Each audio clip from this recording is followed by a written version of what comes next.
So finally the most awaited Kannappa trailer release అయింది. Audience లో అయితే మంచి ఇంపాక్ట్ క్రియేట్ చేసింది. టీజర్ తో పోలిస్తే ట్రైలర్ లో క్వాలిటీ కూడా చాలా బెటర్ అయిందని చెప్పాలి. సో ఆ విషయంలో ట్రైలర్ ఎలా ఉంది, మెయిన్ క్యాస్ట్ పర్ఫార్మెన్స్ ఏ రేంజ్ లో ఉంది, ఈ వీడియోలో తెలుసుకుందాం. అంతకంటే ముందు హాయ్ హలో నమస్తే, welcome to our channel cinema talks. First time మన ఛానల్ చూస్తుంటే దయచేసి సబ్స్క్రైబ్ చేసుకోండి. Kannappa Manchu Vishnu most prestigious movie. ఈ సినిమా కోసం చాలా కాలంగా కష్టపడుతున్నాడు మంచు విష్ణు. ఇంతకాలం తనపైన ఉన్న నెగిటివిటీని ఈ సినిమా తోటి పూర్తిగా క్లియర్ చేసుకోవాలని చాలా కష్టపడుతున్నాడు. అదే విధంగా సినిమాని ప్రమోట్ కూడా చేస్తున్నాడు. ఆ ప్రమోషన్ లో భాగంగానే కన్నప్ప ట్రైలర్ రిలీజ్ అయింది. నిజంగా చెప్పాలంటే హార్ట్ఫుల్ గా కన్నప్ప ట్రైలర్ అయితే నాకైతే చాలా బాగా నచ్చింది. విజువల్ పరంగా గానీ, టీకింగ్ పరంగా గానీ, లీడ్ యాక్టర్స్ పర్ఫార్మెన్స్ విషయంలో గానీ చాలా మంచి ఇంపాక్ట్ క్రియేట్ చేసిందని చెప్పాలి. ఓవరాల్ గా కన్నప్ప కాన్సెప్ట్ చూసుకుంటే మనకు గతంలో వచ్చిన కన్నప్ప సినిమాలు శివుడు భక్తుడిగా కన్నప్ప ఎలా మారాడు అనేది చూపించారు. కాకపోతే ఈ సినిమాలో మాత్రం తిన్నడు అనే వ్యక్తి శివుణ్ణి మెయిన్ గా దేవుణ్ణి ఎందుకు ద్వేషించాడు, అంతలా ద్వేషించే ఆ వ్యక్తి ఫైనల్ గా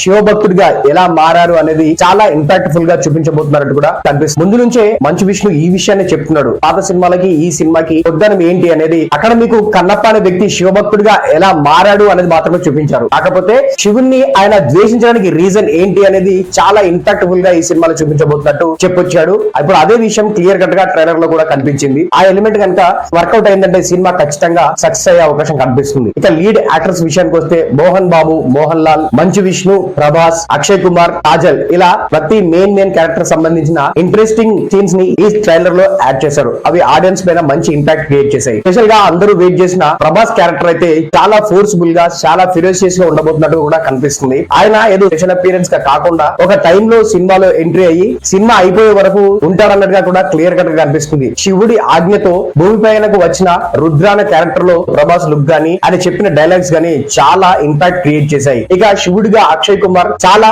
సెటిల్ గా కనిపించారు. పక్కన పార్వతి పాత్రలో కాజల్ అంత ఇంపాక్ట్ చూపించలేదు అనిపించింది. ఇక మోహన్ బాబు, మోహన్ లాల్ విషయానికి వస్తే చాలా ప్రెస్టీజియస్ క్యారెక్టర్స్ లాగానే కనిపిస్తుంది అనమాట. ఇక లొకేషన్స్ అండ్ విజువల్స్ పరంగా కూడా సినిమా చాలా రిచ్ గా కనిపించింది. ఒరిజినల్ లొకేషన్స్ లో షూట్ చేయడం కావచ్చు, అందుకే సినిమాకి మంచి రిచ్ లుక్ వచ్చిందని చెప్పాలి. నిజంగా ఈ సినిమాని న్యూజిలాండ్ కి వెళ్లి షూట్ చేయాల్సిన అవసరం ఎందుకు వచ్చింది అని చాలా మంది క్వశ్చన్ చేశారు. ట్రైలర్ చూసిన తర్వాత వాళ్ళకి ఒక ఆన్సర్ దొరికిందనే చెప్పాలి. కానీ విఎఫ్ఎక్స్ పరంగా ఇంకా కొంచెం ఎక్కువగా కష్టపడితే బాగుంది అనిపిస్తుంది అనమాట.